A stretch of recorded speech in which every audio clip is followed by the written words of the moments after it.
हाँ जी अस्सलाम वालेकुम। मेरा नाम अरसलान है। वालिद साहब का नाम मोहम्मद आसिफ है। उनके नाम से प्लॉट लिया था F3 2017 में। तो हमारे इसी तरह वो रिलेटिव जानने वाले थे। वालिद साहब जो थे वो आर्मी से रिटायर थे, तो उनके वो जानने वाले थे, दोस्त थी, वो भी आर्मी से रिटायर थे। उन्होंने जो है वो उनका बताया कि मेरा भतीजा जो पाकर सोसाइटी में जो है वो डीलर है, तो आप उनसे रब्ता करें, वहाँ पे आपको मुनासिब रेट पे जो है ना वो किस्तों पे प्लाट मिल जाएगा। तो इसी तरह हमने जो है उनको डाउन पेमेंट दी। इंस्टॉलमेंट जो है हमारी शुरू होगी, तकरीबन हमने 1.5 साल इनको इंस्टॉलमेंट दी। उसके बाद फिर हमें पता चला कि ये फ्रॉड जो है ना वो हो रहा है। तो इसमें यह है कि हाफ़ पेमेंट हमने जो है इनको डिपॉज़िट करवा दी थी, तो बाकी फिर बाद में जो प्रोटेस्ट वगैरह होते रहे, उनमें जो है फिर फर्दर हम शिरकत करते रहे। इसी तरह ही जो है वो 5-6 साल जो है वो इसी तरह गुजर रहे हैं। जितने मुतासरीन हैं सारे इसी तरह जो है ना वो वार हो रहे हैं। तो जो पाकिस्तान का निज़ाम है वो बिल्कुल करप्ट तरीन है। जो हमारे ऊपर हुक्मरान अब तक मुसल्लत हुए हैं वो भी सारे करप्ट हैं। जब ऊपर चोर ही करप्ट हैं और नीचे बड़े चोर ही हैं और नीचे उससे भी जो है करप्ट अवाम है, तो फिर अवाम किधर जाए? अवाम जो इसी तरह ही धक्के खा रही है। ज़्यादातर जो लोग हैं वो इसी तरह रेंट पे रह रहे हैं। बिजली के बिल्स वगैरह, उसके बाद महंगाई अलग है, हर चीज़ से जो है वो अवाम जो है वार हो रही है।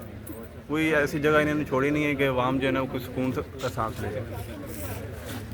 जैसे डीलर का नाम क्या था जिससे आपने प्लॉट लिया? डीलर का नाम एहसान था।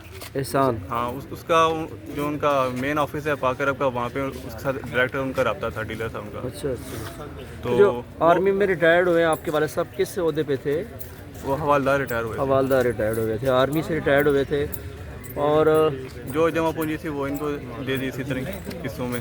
नहीं तो मतलब आपने चूँकि आर्मी से रिटायर्ड हैं, तो आर्मी के जो रिटायर्ड हजरात भी होते हैं, तो वो उनकी एक वो मेरे ख्याल की फाउंडेशन है, फौजी फाउंडेशन है, या कहीं पे जाके वो कंप्लेन वगैरह करते हैं, तो मेरे ख्याल में कोई मसले हल नहीं हो जाते आपके?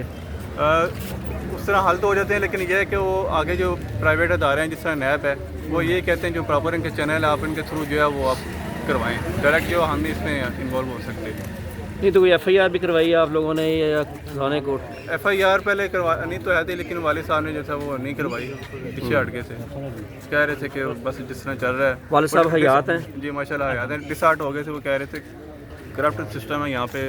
अभी भी साथ आए हैं, वो पीछे बैठे हैं। नहीं तो वो जो रिटायर्ड मेजर गुलाम मुर्जा था या रिटायर्ड कदीर था या शना कदीर, हाँ हाँ हाँ, वो उधर भी मेजर मुर्तज़ा जो है वो उससे भी जो है ना वो काफ़ी इस तरह बात वगैरह भी करना कदीर से भी कि हम आर्मी से रिटायर हैं, तो आप जो अपने जो करीबी हैं उनके साथ इस तरह फ्रॉड कर रहे हैं। अगर हम आपके पास आ रहे हैं तो आपका कोई रिस्पांस वगैरह नहीं है इस तरह। तो वो ये कहते थे हम खुद इधर टाइम पास ही कर रहे हैं, वक्त हम गुजार रहे हैं। ये कौन कहता था? कनर कदीर। अच्छा, यानी टाइम पास कर रहे हाँ, हैं। बाद में वो यानी इस तरह बाबर जाके एंड में रिजल्ट यही आया। फिर एंड में कहा यार मैं उधर जॉब करता था, हमने जो जॉब ही छोड़ दी है, अभी मेरा उनके से लिंक नहीं है। अच्छा, तो इस तरह यानी कि मामला चलते रहे। नहीं तो वो जो रिटायर्ड जनरल अहमद शुजा पाशा हैं या रिटायर्ड जनरल फैज़ हमीद हैं या किसी सीनियर से जाके आर्मी वाले से उस वक्त आप नहीं मिले, कोई मसला आपका हल हो जाता किसी सीनियर से मिलके? नहीं, उसमें यह है कि वो एक्सेस अगर आपकी हो तभी आप मिल सकते हैं। एक आम जो है वो नॉर्मल जो है वो उसकी इतनी नहीं मिल सकता, उनको नहीं मिल सकता। फौजी फाउंडेशन ने कुछ नहीं किया, आर्मी ने कुछ नहीं किया आपके लिए? नहीं, बिल्कुल कुछ नहीं किया। पेंशन वगैरह मिल रही है? जी पेंशन मिल रही है, ग्रेजुएटी पेंशन जो भी है। तो आर्मी से रिटायर्ड हुए तो आप मतलब होता है ना कि फैमिली वो एक कोटा होता है, वहाँ आर्मी में एडजस्ट हो जाएं, कोई आपका कोई नहीं? पहले आर्मी का कोटा होता था, लेकिन अभी उस तरह का नहीं है सिस्टम। अब कोटा नहीं है? नहीं, अच्छा, इस तरह यह कि आर्मी में भी जो है वो उस तरह का सिस्टम नहीं है जो मतलब पहले था। मैं इस हवाले से बात कर रहा हूँ, अगर कोई बच्चों में कोई आर्मी के अंदर होता तो शायद आपकी ग्रिप ज़्यादा अच्छी हो जाती, तो मसला आपका शायद हल हो वो जाता। यही कह रहे हैं कि आप अगर सर्विस में होता बंदा तो फिर ज़्यादा जो है ना वो बेहतर होता, लेकिन उस तरह का वो यानी कि हो नहीं सका। बाकी जो है आजकल आपके सामने हालात हैं जो आर्मी ये के हैं। कितने साल हो गए आपको इस तरह दर बदर इंसाफ के लिए इधर उधर यही उधर 2017 से अभी तक जो है वो इसी तरह ही चल रहा है। 2017 से अभी तक? तो इनसे डायरेक्ट भी नहीं कभी मिले इनके ऑफिस में, अमार वकार से? ये भी नहीं कोई हाथ? डायरेक्ट भी कई बार मिले हैं। क्या कहते हैं? बस इसी तरह ही जिस तरह दूसरे लोगों को जो है वो अपनी मीठी बातें सुना देते हैं, कर रहे हैं ये तो रहाइश कहाँ पे सर आपकी? हमारी रहायश सदर में है। तो कहाँ पे करते क्या भाई आप आजकल? मैं सॉफ्टवेयर हाउस में जॉब करता हूँ। सॉफ्टवेयर हाउस में जॉब। मैं तो सॉफ्टवेयर हाउस वाले तो बड़े गुर जानते हैं इनको। आप मतलब जो मैं इंटरनेशनली देखता हूँ सोशल मीडिया से लोगों को वो नंगा कर छोड़ते हैं, कौन मतलब क्या कर रहा है। तो उस एंगल से आपने कभी कुछ नहीं किया? नहीं, उस एंगल से किया तो है, लेकिन यह है कि जो पहले नंगे हों तो उनको कोई फ़र्क नहीं पड़ता। मतलब ये कि आप देखें ना, आप जस्टिस सिस्टम के हवाले से क्या कहेंगे, किस तरह ठीक होगा ये? जस्टिस सिस्टम तो हमारा जो है वो जिस तरह आवाम सोई है वो कभी ठीक होना ही नहीं है। आवाम जो इसी तरह अपनी रूटीन में रेगुलर जो है वो जो उनकी ज़रूरत की चीज़ें हैं वो परचेज़ कर रही हैं, या कोई बिज़नेस बंदा कर रहा है वो बिज़नेस कर रहा है, कोई यानी कि बोल ही नहीं रहा।